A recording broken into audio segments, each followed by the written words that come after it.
Gibson. This is the Midtown Custom.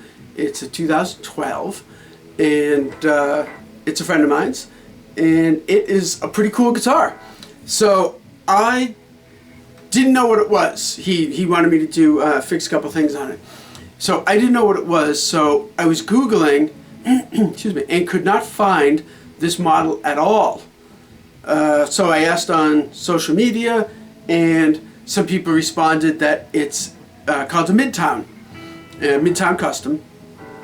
And I guess what people told me is it's essentially like a Les Paul, but like the ES style, sort of. So it's like a flat top, like Les Paul. I don't know, but that's just what I've been told.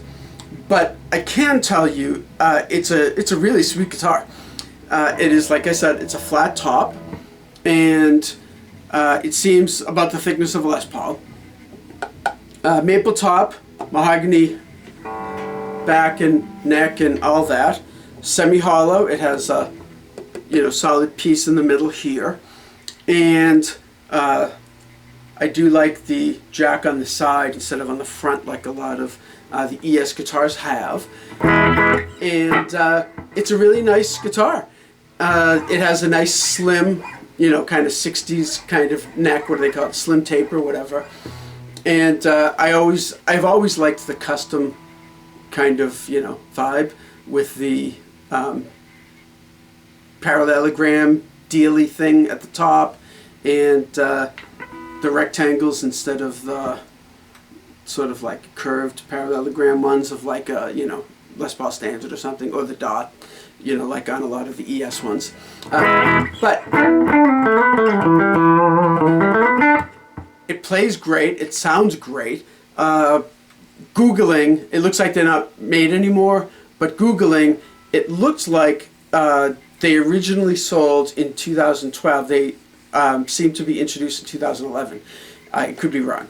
But 2012, I found some prices of like $2,400. So $2,400.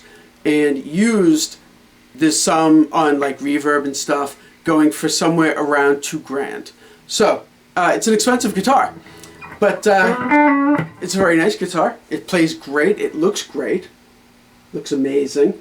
And the guy that owned this, it's definitely been, well played and well taken care of. There's like a little nick right there, and on the back edging here, there's some, and here there's, a little bit of, kind of banged up and stuff, a little dusty. But the biggest thing is, can you see right there how it's worn?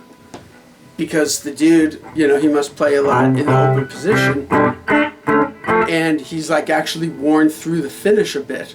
So, in 10 years or so, he's already worn through the finish.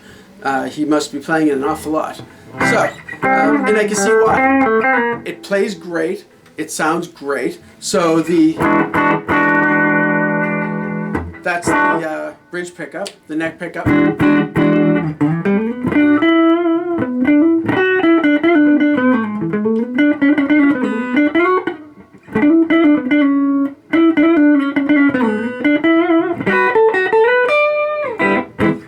And I'm playing it through one of those Fender 68 custom Princeton Reverb amps, just straight in, volume on like 3 or something.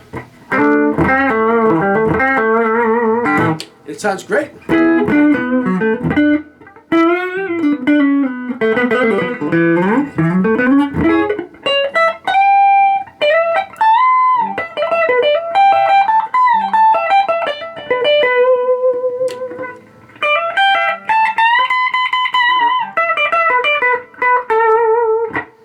I'm trying to like hold it up so that you can see it.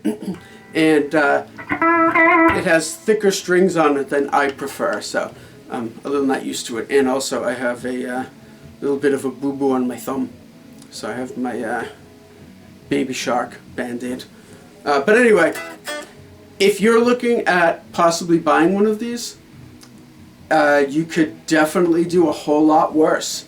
It has Grovers, you know, which is kind of a neat touch. A lot of, I think, replaced in like the 70s and stuff. The nice hefty Grover tuners.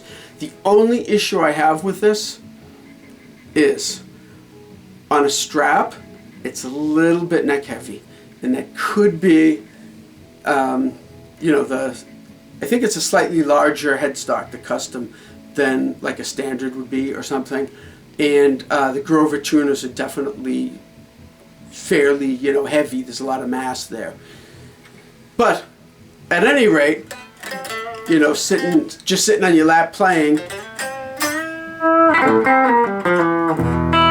it plays great, it feels great, everything about it, I really can't fault it, you know, except for a little bit of the neck dive, but it's not bad at all. A large, you know, a wide strap, I'm sure, would totally handle it. But there you go. So, it's a really nice guitar.